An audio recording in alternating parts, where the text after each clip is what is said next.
네, 정부가 윤석열 대통령 당선인이 추진하는 대통령 집무실 이전 예비비를 의결했습니다. 이번에 통과된 예비비는 360억 원 규모로 국방부 건물 이전 비용 등이 포함됐습니다.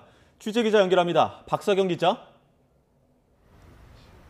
네, 서울 삼청동 인수위원회입니다. 네, 자 청와대와 당선인 이 신고 권력 갈등으로 비춰졌었던 대통령 집무실 이전 예비비인데요. 규모는 조금 조정이 됐습니다만 결국 정부가 오늘 임시국무회의에서 의결을 했군요. 네, 정부는 오늘 정부 서울청사에서 김부겸 국무총리 주재로 임시국무회의를 열고 예비비를 의결했습니다. 김 총리는 이번 의결이 안보 공백 없는 순조로운 정부 이양에 협조하는 차원이라고 설명했는데요. 직접 들어보겠습니다. 어떤 경우에도 안보 태세에 작은 빈틈도 없어야 합니다. 이는 어느 정부든 간에 기본 책무로서 자기 정부뿐만 아니라 우리 정부가 마지막까지 책임을 다해야 하는 사안입니다. 자칫 안보에 취약해 있습니다. 통과된 예비비는 360억 원 규모로 애초 윤 당선인이 밝힌 496억 원보다 줄었습니다. 대통령 관저가 될 육군참모총장 공관 리모델링 비용 25억 원과 국방부 전체 이사 비용인 118억 원이 배정됐습니다. 다만 국방부 지휘부서와 합동참모본부는 안보를 고려해 시기를 늦춰 이전하기로 했습니다. 위기관리센터 등 안보 필수 시설 구축을 위한 116억 원과 전산 서비스 시스템 등 101억 원도 배정됐습니다. 이와 관련해 배현진 당선인 대변인은 취임 이후에도 시간이 필요하기 때문에 5월 10일 취임과 맞춰서 이전하기는 어렵다고 말했습니다.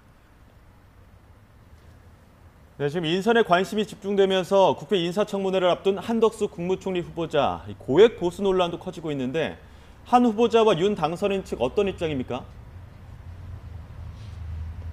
네, 한 후보자는 김앤장에 재직하면서 18억 원을 받고 또 대기업 사회이사로 재직하면서 1년 동안 6천여만 원을 받아 고액 보수 논란에 휩싸였는데요.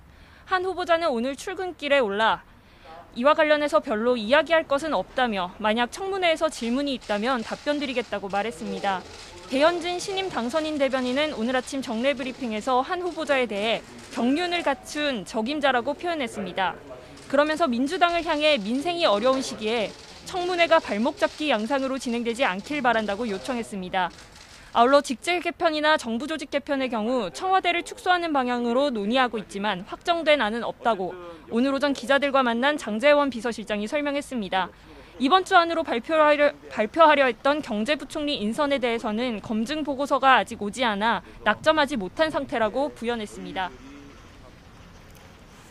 네, 인수위 상황도 좀 보겠습니다. 윤석열 당선인이 인수위에 물가를 포함한 민생 안정 대책을 새 정부 최우선 과제로 추진하라 이런 지시를 내렸다고요? 네, 윤 당선인은 오늘 최근 급격한 상승으로 비상이 걸린 물가 문제와 관련해 긴급 보고를 받았는데요. 상반기뿐 아니라 하반기에도 경제 지표가 어둡다는 보고에 윤 당선인은 민생 안정을 정부 최우선 과제로 삼으라고 지시했다고 원일이 수석 부대변인이 밝혔습니다.